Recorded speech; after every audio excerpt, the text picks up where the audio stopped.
And now, tonight's presentation of radio's outstanding theater of thrills, Suspense.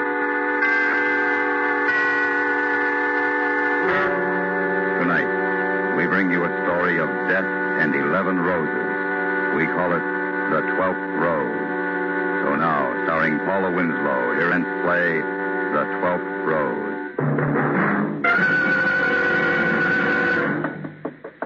Miss Robin. It's the maid, Miss Robin.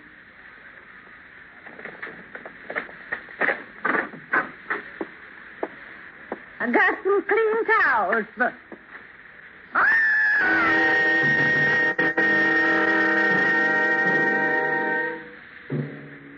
The place, New York City. The time, 12:15 p.m. Dolores Robbins had been young and pretty. The details of her murder were not. The sprawled position of her body and the instrument of murder indicated that the act had not been premeditated. A dozen roses were in the apartment, 11 of them in a large vase near the body. Running around and up the length of each stem to give the blossom support was a single strand of green wire.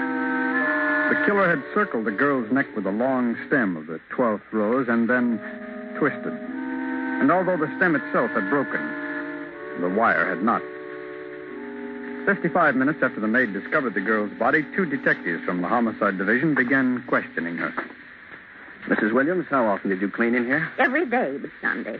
She wasn't due for service but twice a week, but she always gave me a little something extra. And then you were in here yesterday? Yes, sir. Yesterday afternoon. Were these roses here then? No, sir. You're sure? Yes, sir. Do you have any idea where they might have come from? No, sir. But no girl looking like she looked is going to have to buy them for herself. And what about the box or wrapping paper they came in? Do you know where it might be? Well, if Miss Robbins threw it in the trash before 8 this morning, it'd already be burned up. If she put it in after 8... She didn't. She was killed late last night. Oh. Mrs. Williams, did you ever see her boyfriend? Well, she didn't have a regular boyfriend. But she went out once in a while, didn't she? Yes, sir, I suppose she did. Was she here when you came in to clean yesterday? Yes, sir. Did she say anything about having a date last night? No, sir. Not to me, but... Yes? Go on. Well, I was just about through when she got this phone call. She'd been washing her hair, and I was finishing up dusting. And I heard her say she'd met a real nice man and thought she might see him that night. She mentioned his name? I don't think so. At least not while I was here. I finished up and left before she got off the phone. Well, you know who she was talking to? Yes, sir. Miss Butler. She and Miss Robbins were real good friends. If you want to talk to her, she lives in the building next door.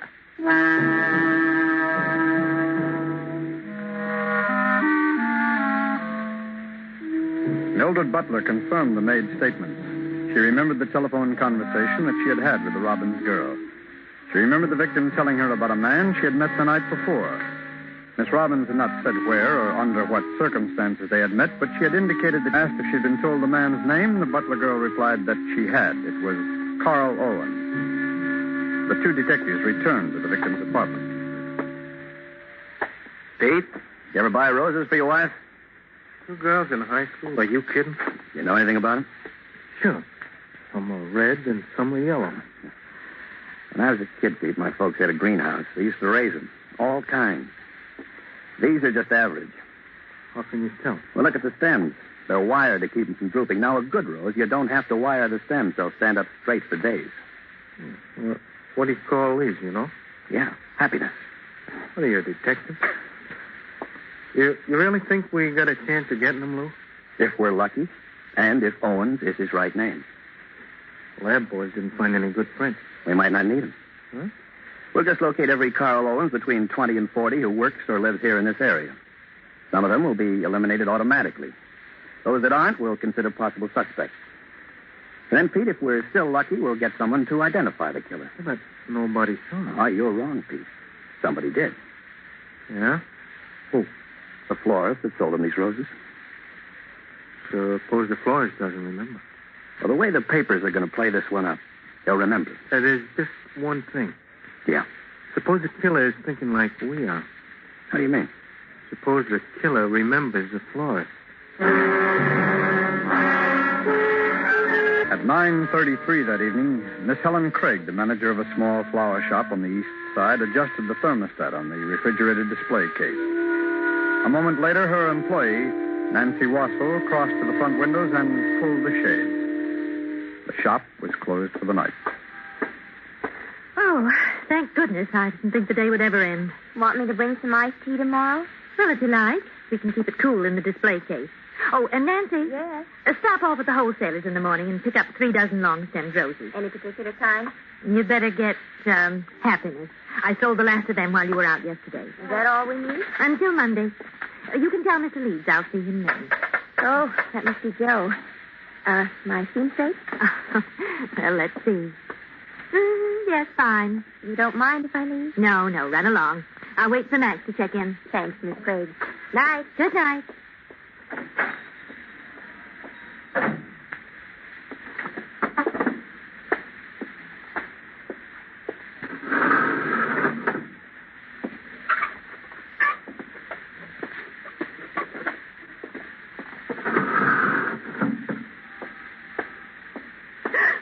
Good evening. Oh, my. You gave me a fright. I didn't hear you come in. You had your head in that showcase. Why, aren't you the gentleman I waited on yesterday afternoon? That selected the roses? Oh, you do remember me then?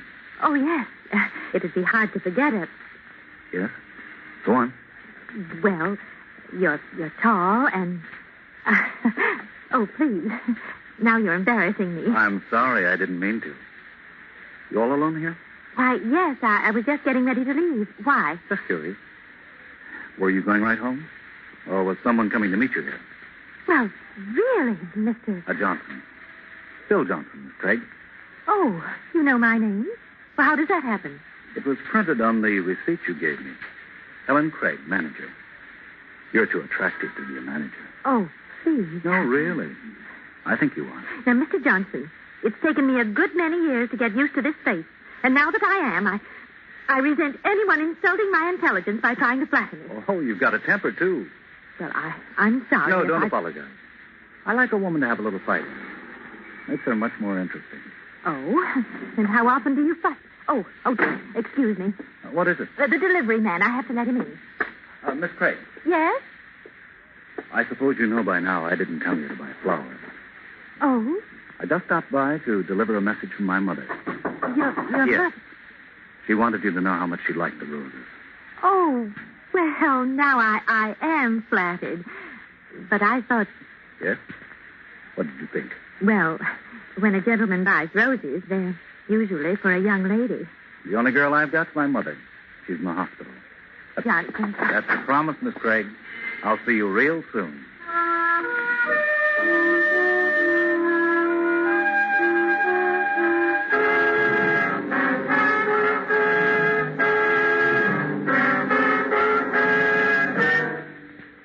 You are listening to The 12th Rose, tonight's presentation in radio's outstanding theater of thrills, Suspense.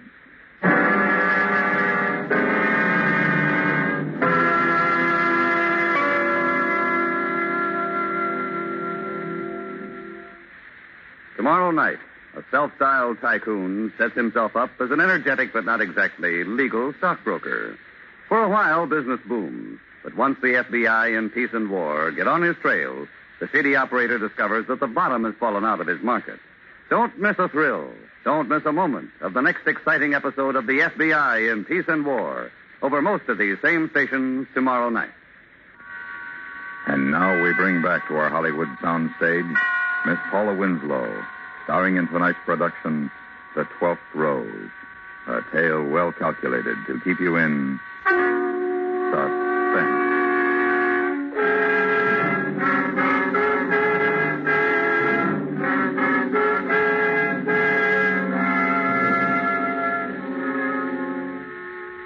At 4 o'clock the next morning, a milkman left a quart bottle. Just a half hours later, Helen opened the door, letting Napoleon, their cat, into the kitchen. At the same time, she picked up the quart of milk. She didn't notice that someone had tampered with the protective cap on the bottle, not even when she poured some of the milk into a dish for the cat. There you are, nappy boy. Well, what got you up so early on a Saturday, Peg? I decided to go to the beach for the weekend. Oh? You didn't say anything about it last night. I've made up my mind. Besides, I was asleep long before you got to bed. Well, sit down. I'll pour the coffee. How are you going? I'm on the train. I've got to hurry. It leaves at 8:15. Now, Nappy, be quiet and drink your milk. Who are you going with, Peg? Betty Mills and another girl from the office. They've rented a cottage for their vacation. I'll be home late Sunday. Hey. Well, what's the matter? You. What have you done to yourself? Oh, well, nothing much. I just used a little rinse on my hair and sort of combed it over on the side. So that's what you were doing last night. It looks awful, doesn't it? Oh, no. I like it, Helen. Really. Who is he? Who do you mean? You know who I mean. The man you've met. The one that's fixing up Pittsburgh. What's his name? How'd you meet him? Well, his name is Johnson. He came into the shop for the first time day before yesterday to buy some roses. And then last night he came back to tell me how much his mother likes them. Oh, that's a lot. He said it would be soon. Oh, I hope. Napoleon, for heaven's... Oh, and something's wrong with him. What? Nappy! He's sick. Well, he was all right a minute ago. Well, he's not now. Look at him. Oh, get a blanket, Peg, and call a cab. I'll take him to the vet.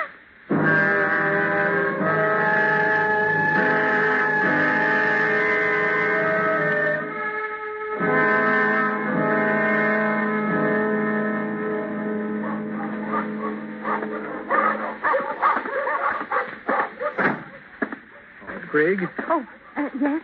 Thank you for waiting. I'm Dr. Michaels. Oh, yes, Doctor. How is Nap, my cat? Well, I'm afraid I have bad news for you, Miss Craig. He's dead. Oh, no. I'm sorry. You see, there was very little we could do. Oh, but what caused it? Well, now, we can't be sure without a laboratory examination, so Well, what do you think it was? Poison, Miss Craig. I think someone may have poisoned him.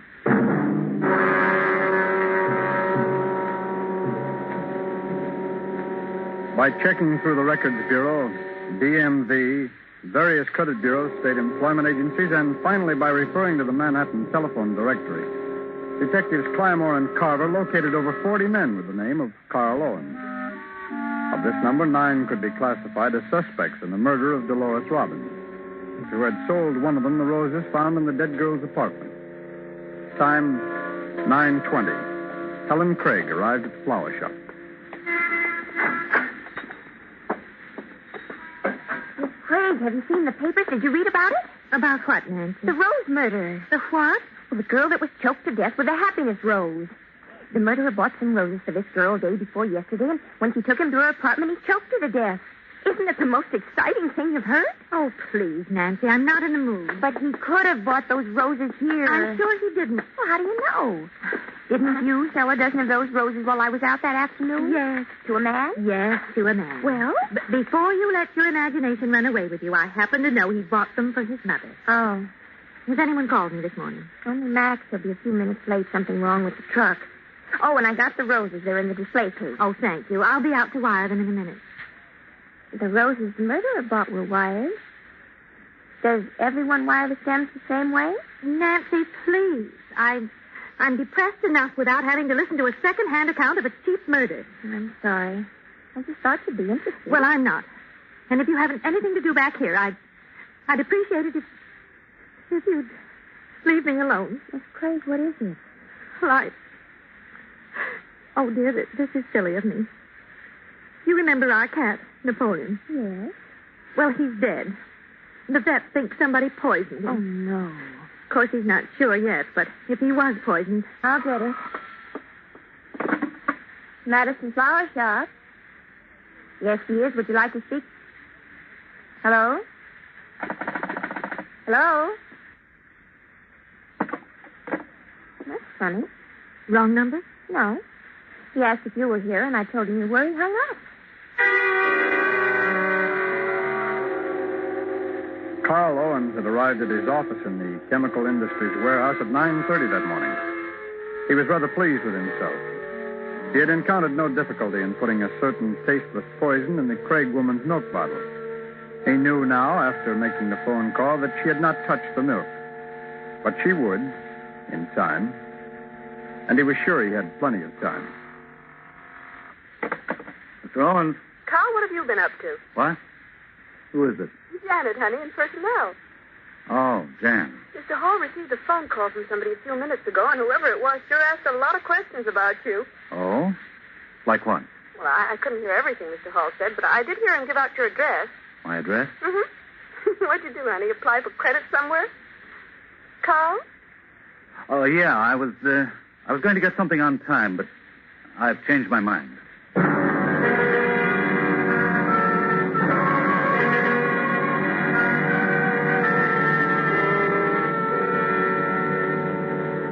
Time, 2:20 p.m. Nancy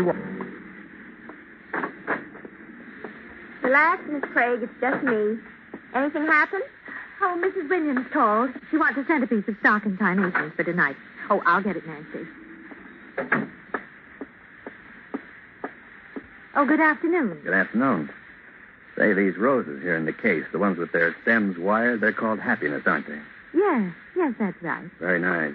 And these here marguerites, huh? I haven't seen any of those in several years. Well, would you care to... No, I'm here on business. My name is Carver, police. Here's my identification. Oh, yes, Lieutenant. Is there anyone else working here who sells the flowers? Only my assistant, Miss Wassel. Would you call her, please? Why, surely. Oh, Nancy, would you come out here, please? Coming. This won't take very long, miss. Just a couple of questions. Nancy, this is Lieutenant Carver from the police. Good afternoon. Oh, I'll bet you hear about that murder. Yes, that's right. I read about it in the papers. She's done a good job of filling me in on the gory details, Lieutenant. Good. That saves us both time. Now, do either of you remember selling a dozen of the happiness roses to a man day before yesterday, probably in the afternoon? I didn't sell any that day, but Miss Craig did. Oh? Do you have a record of that transaction, Miss Craig? Well, I know it was cash. Could you identify the man if necessary? Yes, but I know he isn't the one you're looking for. What makes you so certain? Is he a regular customer? Well, no, he's not. Well, does he have an account here? No. Mother, she's in the hospital. I see. You had them delivered, I suppose? No, Mr. Johnson took them himself. Johnson? Yes, that's his name, Bill Johnson. Well, that ends that. For a minute there, I thought we had something. Now, no one else bought any that afternoon. No. I'll be very sure. Your life may depend on it. Why do you say that, Lieutenant? I don't want to frighten you, miss, but the florist that sold those roses is the only person that could identify the killer. Oh, and with the florist out of the way... Well, I won't take up any more of your time. Thank you for your cooperation. You're quite welcome. Miss Craig, Yes? may I buy one of those happiness roses? Oh, well, you can't buy it, Lieutenant. But I'd be very glad to let you have one. Thank you very much. When you have time, stop in again, Lieutenant. I'd like to. Good afternoon. Good afternoon. Well, what a charming gentleman. Oh, I'll get it. You didn't tell me you knew the man that brought those roses. I don't tell you everything, Nancy. Medicine Flower Shop. Miss Craig, please. Speaking. Well, Dr. Michaels, Miss Craig. I had the laboratory report on your cat. Oh, yes, Doctor. He was definitely poisoned. Oh, I see. Do you know how the poison was given to him? Yes, it was in milk. What? It was given to him in milk. Oh, but that's impossible. I gave him his milk this morning. Are you sure? I'm positive. Miss Craig? Oh, no. If there is poison in that milk, I know, Doctor. If there is, it wasn't meant for Napoleon.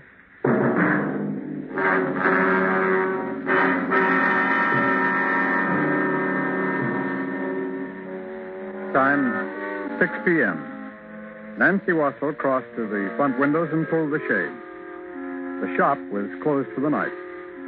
45 minutes later, Helen Craig was alone in the shop. She turned off the lights in the sales room and went into her small office where she began checking over accounts payable. Let's see, Williams, here it is. $42.20.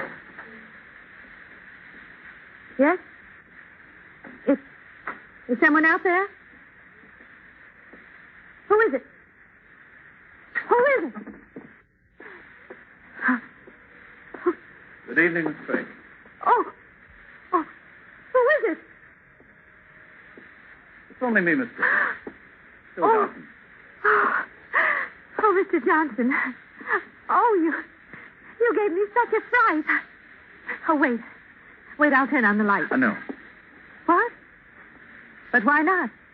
Well, I haven't been home all day. I'm dirty and tired. And I'd rather you didn't see me when I'm not looking my best. Oh, really, Mr. Johnson? You expecting anyone? No, not tonight. Nancy had a date with her boyfriend, and Max has gone home to his family. Well, what are you doing working here so late? Oh, trying to catch up on my paperwork. Mr. Johnson, are you hungry? What? Have you had anything to eat? Well, no, what? Because I'm starved. I had Miss Wassel go down to the delicatessen for a couple of sandwiches this afternoon, and I thought you might like to share them with me. I hate eating by myself. Would you like one? Sure. Oh, good. They're here in the display case. It makes a wonderful refrigerator, too. Now, let me see. There's a chicken and a ham. Which do you want? Oh, I don't know. Ham's okay. Well, here we are. And I think, let me see. Yes, this one's ham. Thanks. We can sit right down at this table. Okay. Go ahead. Thank you. Oh, I almost forgot something to drink. We've had iced tea in these glasses, but they're clean. Here, would you hold it when I pour the milk? Oh, sure. Thanks. It's perfectly fresh. Nancy brought it back with the sandwiches. Well, now then. Is it good? Mm-hmm. I'm so glad you could stop by. I do hate eating alone. Yeah, me too. That milk's nice and cold. You have any unusual visitors here today? Why? Oh, I just wondered. A couple of funny things happened today. I didn't go home on account of... What's the matter, Mr. Johnson? I thought you were hungry. Why, I am. You're not eating. Oh, I will. It's just that... well, it isn't often that I get to eat with a gentleman. I enjoy watching you. You lead a pretty dull life here, don't you? Oh, I suppose, by some standards. Seems to me you really don't have much to live for. Well, I wouldn't go so far as to say that. Oh. Mr. Johnson, are you all right? Yeah. Just a little cramp. Well, you're probably eating too fast. You see, a person goes a while without eating, and then they gulp their food down. It isn't good for you. It isn't from... Oh, you poor man. Here, take another swallow of milk. Mr. Johnson, what is it? I don't know. Don't you? Well, I do. What? I lied to you. The milk is fresh, but it didn't come from the delicatessen. What are you talking It about? came from my apartment. It was the milk that was delivered this morning. No. No, you're lying. Am I? Help me. Please. Call an ambulance. Please call an ambulance. No. Please. You made a fool of me, Mr. Owens. You looked at me like you thought I was beautiful. And I believed it. That was only one of the things you did. Please. This morning, did you help my cat? Would you have helped me? The police hadn't compared the rose I gave one of their men with those found in that girl's apartment. Please help me.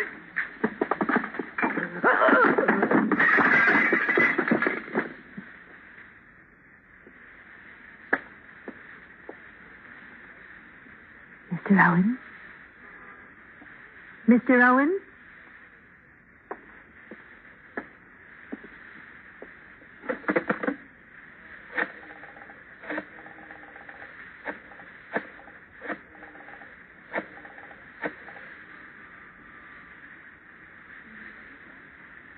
Lieutenant Carver? Lieutenant, this is Miss Craig at the flower shop.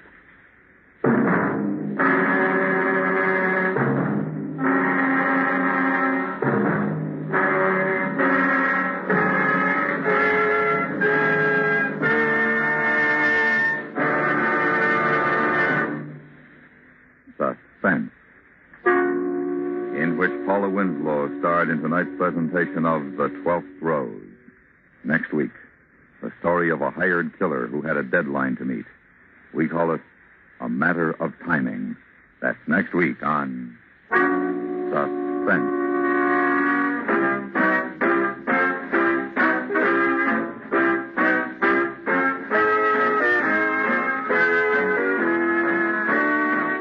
Suspense is produced and directed in Hollywood by Anthony Ellis. Tonight's story was written by Charles B. Smith. The music was composed by Lucian Morowek and conducted by Leith Stevens. Featured in the cast were Stacey Harris, Virginia Gregg, Don Diamond, Eleanor Cannon, Herbert Ellis, Miriam Wolfe, Jack Carroll, and Fred Mackay. A safari to the remotest corner of the earth could not provide more thrills than do the dramatic excursions into big city life that 21st Precinct takes you on each Thursday night over most of these same stations. 21st Precinct has a realistic, downright fascinating story to tell. And this Thursday night is no exception. Stay tuned for 5 minutes of CBS News, to be followed on most of these same stations by My Son Jeep.